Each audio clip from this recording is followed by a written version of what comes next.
Səfər Əliyev Rəşad Fərmanoğlu 2 oktyabr 2001-ci ildə Xaçmaz rayonunda anadan olub.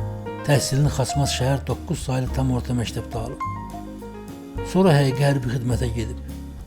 Azərbaycan ordusunun əsgəri olan Rəşad Səfər Əliyev 2020-ci il sentyabrın 27-sində Azərbaycan Silahlı Qüvvələri tərəfindən Ermənistan işğal altında olan ərazilərin azad edilməsi üçün başlanan Vətən müharibəsində iştirak edib. Tərtər və Suqovuşan uğrunda gedən döyüşlərdə savaşıb. Suqovuşan kəndinin azad edilməsi uğrunda döyüşdə qəhrəmanlıqla şəhid olub.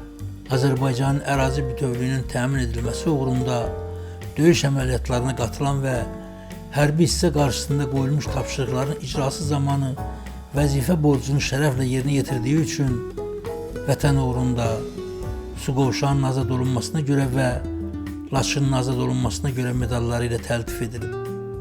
Xaçmaz rayon Qaraqurtlu kənd qəbirstanlığında dəfn edilib.